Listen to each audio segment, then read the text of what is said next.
Pag ganun ang mentality natin, mga kapatid, nasa employee mentality pa rin tayo. Ayaw nating naabala. Yan kasi ang employee. Ayaw mo naabala. Hindi tayo uusad pag ganun. It will slow down your business.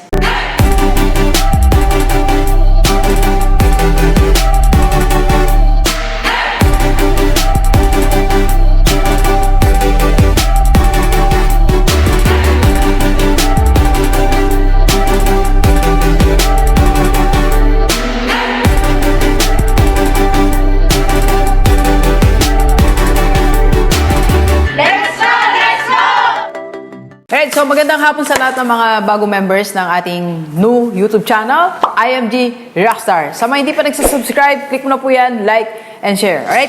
Okay, so ngayon hapon pag-usapan natin ang learnings natin kanina sa LC na kumuha ko ng kaunti at dagdagan natin. Alright? Okay, kasi napakaganda. Gandang motivation from the big three and from our sharer. And sa buong buong webinar. So let me share the things that slow down your IMG business. Di ba tayo, minsan naisip natin, bakit gano'n siya, kaka-start niya pa lang, kaagad naging MD na siya, naging SMD na siya. So kaagad meron na siyang members, kaagad nagkaroon na siya ng ganitong certain amount of weekly income. At tayo, minsan nakita natin, parang hindi ako nag-grow, parang na-stagnant na ako dito, stock up na ako dito, parang sabi nga nila, na-stroke na ako, di na ako gumalaw. Anong meron? Anong nangyari? Alright? So sometimes, pag hindi na tayo nag-grow sa ating IMG business, yan na yung simula na nag-slow down tayo. At yung pag-slow down natin, it's caused by different things. So today, pag-usapan natin ang three things that slow down your IMG business. Kaya dapat, wag natin gawin ang tatlo na to, okay? So, are you ready? Let's go! Let's go! Magkape muna tayo, mga Gilivers, mga Rockstars. Ang sarap po ng kape. Ilang ko na to? Pangatlong kape na natin to. Pang-apat ngayong araw na to. Unang-una, alright? Unang-una, the first, actually, tingin ko, ito yung pinaka-reason. The first thing that slow down your IMG business is, our excuses. Mga excuses natin. Sabi nga ni Sir Jowen kanina, excuses cannot change your life. Right? So, kung punong-puno tayo ng excuses, hindi talaga mapapagong buhay mo. Kung ano ka last year, last month, last week, ganito ka pa rin hanggang sa succeeding months. If you will only devote or focus your time on excuses. So, excuses cannot change your life. Di ba, dami natin excuses, busy ako, hindi ko maintindihan. Di ba, nag-aalaga ako ng bata, meron akong ginagawa. I understand that. Kasi sa amin po, sa team namin, ang dami talaga mga nagtatrabaho, lalo sa ibang bansa. As in, talaga, hinahanga ko nga po sila eh. Talagang kahit off-cam, basta marinig lang nila yung pinag-uusapan namin, yung iba para makita na si Rockstar. Pero meron pa rin naman tayong time, di ba, para makagawa, di ba? So yung mga gano'n na hinahangaan ko, sabi ko nga, minsan naiyak ako eh, kasi talagang nakikita ko na gusto-gusto talaga nila, meron silang desire yung puso nila, kaya lang, hirap, di ba? I feel you, doon yun sa mga OFW at dito sa Pilipinas na busy. Pero if we have time, find way, di ba? So kalabanin natin ang excuses. Ang panlaban natin sa excuses, fight excuses, okay? So ngayong umaga, application tayo. Sinasamahan na natin ang application. So pag meron kang excuse na nakikita, for example, mahina ang wifi, mahina ang internet. Like ko naririnig eh. Tama naman si sharer natin kanina. Baka 1 year na, yan pa din yung sinasabi mo, mahina internet, di ba? So pag-ipunan natin, magkano monthly? Sa amin, 1.6 eh. 1.6, pag-ipunan natin, di ba? Kung nakakuha ka na ng commission, kumuha ka ng konti, ito, pambayad ko ng internet. Di ba? Kung yung cellphone mo, nagluluko na, pag-ipunan mo, makabili ka ng cellphone. Di ba? So, kung hindi enough, gusto mo, naka-laptop ka, pag-ipunan ng laptop. Kung meron kang work, i-arrange sa schedule mo, ayusin mo na para magkaroon ka ng time para makapag-share. So, alisin natin, fight excuses, okay? So, second thing that slow down your IMG business, ito. So, bago ko sabihin, magkape tayo. Ito, ang ganda, binanggit kanina ni Sir Jowen. I-coin lang natin siya ng ganito. Okay? So, the second thing that slow down your IMG business is your employee mentality. Ang sabi ni Sir Jowen, pag ikaw ay employee, ang pinakaya mo, nagmi-meeting. Pero pag ikaw ay entrepreneur, ang pinakagusto mo, nagmi-meeting. Alam mo, both side, dati employee ako, I understand that. Nung ako po ay empleyado pa, mula sa public school hanggang sa NGO, nag-NGO tayo, hanggang sa private, sabi ko, bakit ba lagi may meeting? Di ba? Nasa public ako. Ano ba, may turo nga, nagagawa ng lesson plan, tapos may meeting, nagsusulat. So, ang dami nating, ang dami, ayaw natin, di ba? Feeling kasi natin, pag employee tayo, pag nag-meeting tayo, nadidistract yung ating routine. Nawawalan tayo ng time para gawin yung task natin, para hindi tayo mag-overtime. Kasi imagine mo, pag umattend ka ng meeting ng 3 hours, so 3 hours ka mag-overtime kasi nga, yun dapat na yun, pinanggawa mo sa office task mo, di ba? Pinang-follow up ng clients, pinang-file nito, pinang-encode, so that, pero ginamit mo sa meeting.